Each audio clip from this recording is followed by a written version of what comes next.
दोस्तों, क्या आपको पता है कि हमारे स्पेस में एक एस्ट्रॉयड बेल्ट भी है। इस बेल्ट का मतलब है कि इस जगह पर हाँ, बहुत विशाल से लेके बहुत छोटे साइज के करोड़ों एस्ट्रॉयड्स हैं। और किसी एक जगह पर इतने एस्ट्रॉयड्स के होने को एस्ट्रॉयड बेल्ट कहा जाता है। ये एस्ट्रॉयड बेल्ट मार्स और जुपिटर के बीच में इनके आउटर स्पेस में है और माना जाता है कि ब्रह्मांड में अगर कहीं इतने तादाद में एस्ट्रॉयड्स हैं तो वो यही हैं।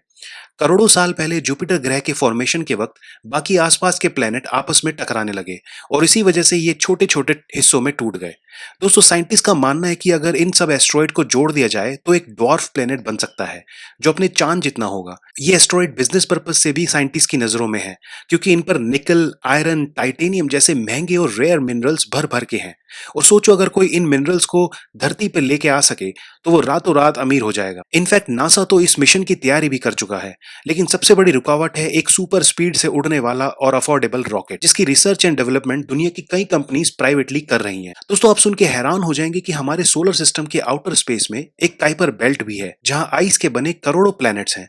ये आइस फ्रोजन गैसेस जैसे मीथेन, अमोनिया, नाइट्रोजन और पानी से बनी। इस बेल्ट को प्लूटो, होमिया और मेक जैसे ड्वार्फ प्लैनेट का घर भी कहा जाता है।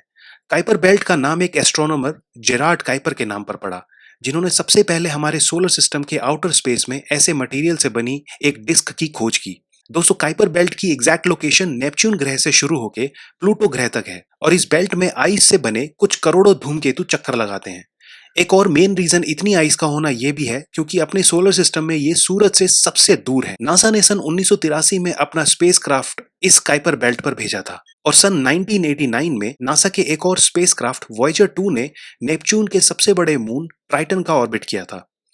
दोस्तों, काइपर बेल्ट के सारे प्लैनेट्स और कॉमेट्स सूरज का एक चक्कर 200 साल में पूरा करते हैं और प्लूटो ग्रह इस बेल्ट का सबसे बड़ा प्लैनेट है और अपना सोलर सिस्टम जो 450 करोड़ साल पहले बना था, उसी के बचे हुए अवशेष इस काइपर बेल्ट में मौजूद हैं। काइपर बेल्ट हमारे सोलर सिस्टम में सबसे दूर वाले प्लैनेट यानी प्लूटो प्लैनेट के पास पड़ती है, पर उसके बाद क्या? दरअसल हमारे सोलर सिस्टम के सबसे आउटर मोस्ट एरिया को ऊर्ट क्लाउड कहते हैं और इसके एग्जिस्टेंस की थ्योरी सबसे पहले एक एस्ट्रोनॉमर जॉन ऊर्ट ने एक्सप्लेन की थी।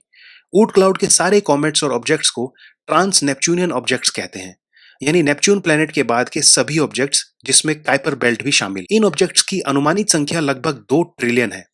ये ऑब्जेक्ट्स हमारे सोलर सिस्टम के सभी प्लैनेट्स और सूरज के बचे हुए अवशेष हैं और आउटर स्पेस में होने की वजह से मोस्टली आईसी ऑब्जेक्ट्स भी होते हैं। और एक थ्योरी के अनुसार हमारे सोलर सिस्टम के फॉर्मेशन के समय जब सूरज बहुत यंग हुआ करता था, ये सारे ऑब्जेक्ट्स सूरज के बहुत करीब हुआ करते थे। पर समय के साथ साथ और स्पेशली जुपिटर प्लैनेट के अपने करंट पोजीशन में मूव करते वक्त जुपिटर के ग्रेविटेशनल इन्फ्लुएंस ने इन सारे ऑब्जेक्ट्स को सोलर स्पेस के सबसे आउटर मोस्ट एरिया की तरफ धकेल दिया। अपने सूरज की भी कुछ दिलचस्प फैक्ट्स हैं।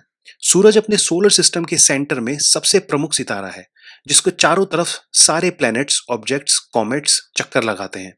सूरज पर प्रोड्यूस होने वाली एनर्जी की वजह से ही अपनी पृथ्वी पर जीवन पॉसिबल है।